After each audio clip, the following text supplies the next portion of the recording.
Do you feel stupid every time you try to follow a tutorial from an experienced artist? Color theory presented to be orderly, with wheels and rules. Get a few days like movie psychology. Turn red shell, blue salt, and yellow. Yeah, no.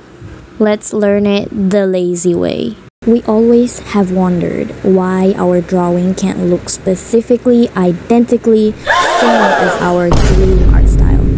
It's because art has always been an expression. How you draw is how you express yourself in any way you want. Unfortunately for you, I will be your teacher today.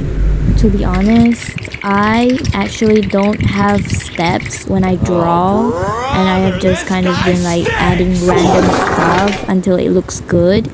But don't worry, I'll try to put it into steps for y'all, but it will be kinda messy. And I'll show you how to render like this through this Speedpaint. Just a reminder, when you learn lazy, you're not gonna know in-depth knowledge like deeper color theories, how clouds affect lighting, etc. In simple terms, this is the basis. Step 1. Prepare your line art. Yes, if you want this rendering style, you need thin line art, or sometimes I skip the line art. Make sure to make it not too accurate to the sketch. Next, plan your coloring like this. And use less brushes. For the coloring step, I only use a blending brush. You don't have to make it neat or clean because it's a plan. The key to color planning is to choose your main character, and by that I mean main color. This helps color to look more harmonious.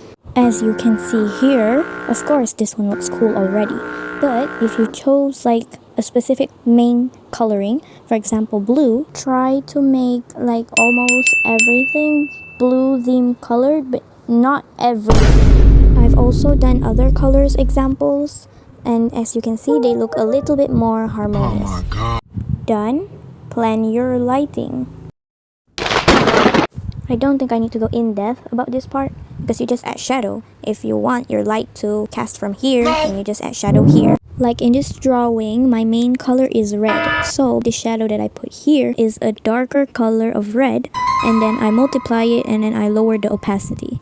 Eyes, they have two different shapes, the pupil shape and the eyelashes shape. The eyelashes has to be light colored. Everything else just play around with colors and blend them. I have so many to go over like clothes, hairs, and skin, but I have to post this quick since it is an art competition entry.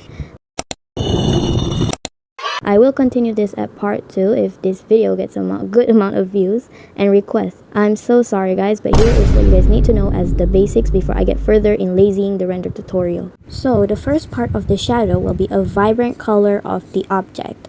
Second part will be a darker shadow. Last part will be a blue or cool toned hue that's a bit grayish. Of course, these steps apply differently to different shapes of objects, but as I said, this is only the basics. Tutorial is to be continued. Let's get to the art contest entry info. Candy, I know I posted this on the 30th, but my entry was submitted in TikTok on 29th December. HD quality version download, media file will be in the description. Here is the whole Speedpaint of my entry as proof. Good luck to everyone!